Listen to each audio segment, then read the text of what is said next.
great, hasn't it? I've been blown away by the whole thing. In fact, I'm leaving.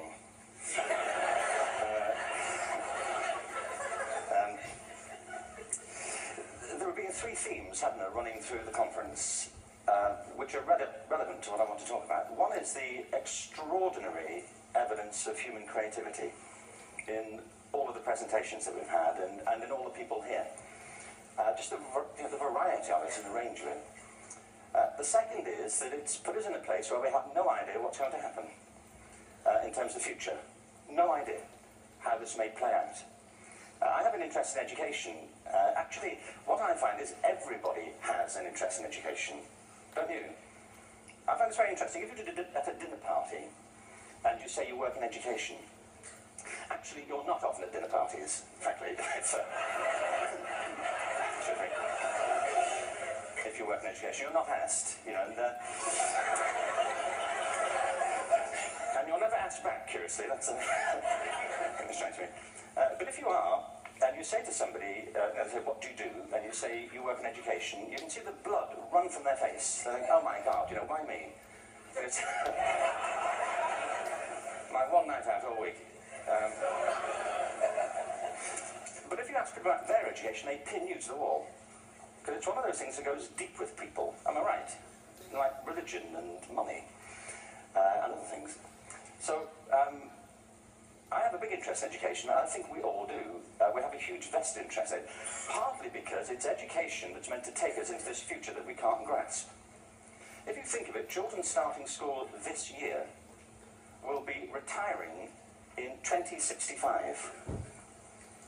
Nobody has a clue, despite all the expertise that's been on parade for the past 4 days, what the world will look like in 5 years' time. And yet we're meant to be educating them for it. So the unpredictability, I think, is extraordinary. And the third part of this is that we've all agreed, nonetheless, on the really extraordinary capacities that children have, their capacities for innovation.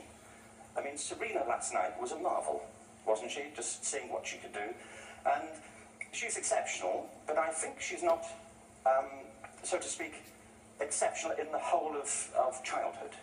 What you have there is a person of extraordinary dedication who found a talent.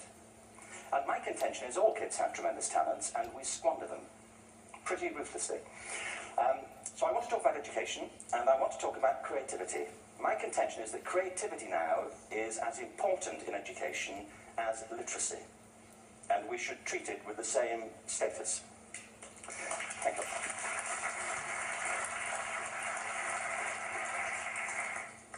That was it. Thank you very much. So, 15 minutes left. Well, I was born. No, I had a great story recently. I love telling it of a little girl who was in a drawing lesson. She was 6 and she was at the back drawing, and the teacher said this little girl hardly ever paid attention. And in this drawing lesson she did.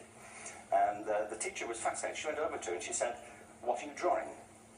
And the girl said, "I'm drawing a picture of God."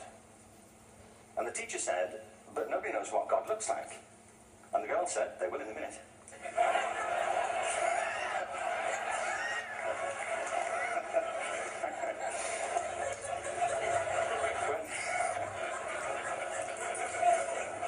When my son was 4 in England, actually he was 4 everywhere, to be honest. I mean,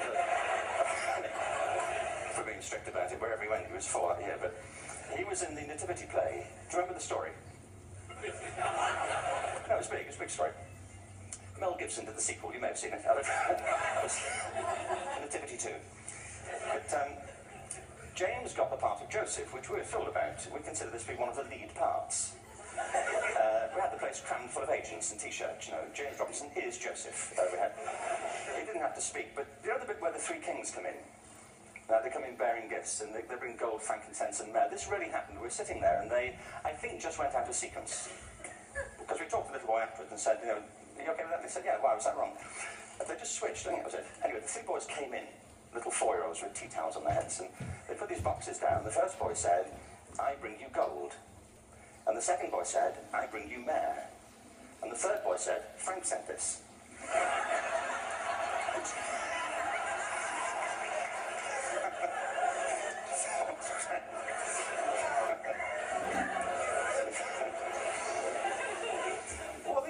in community is that kids will take a chance.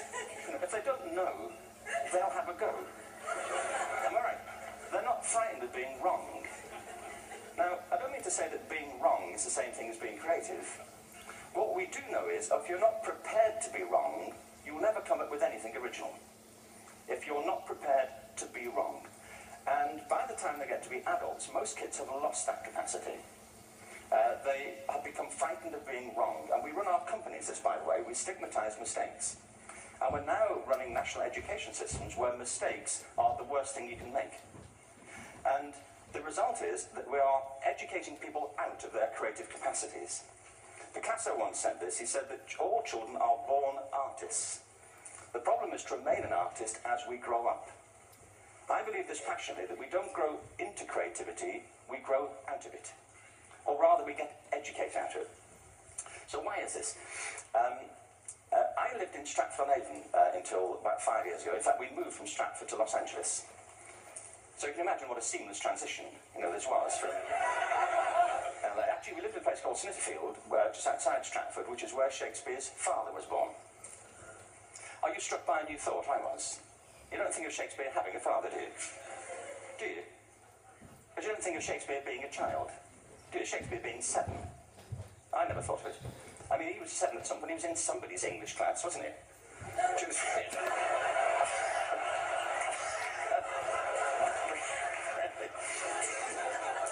How annoying would that be?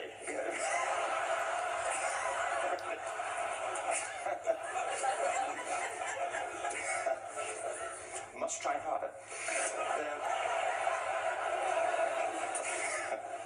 Being sent to bed by his dad, to Shakespeare, go to bed now, to William Shakespeare, and put the pencil down.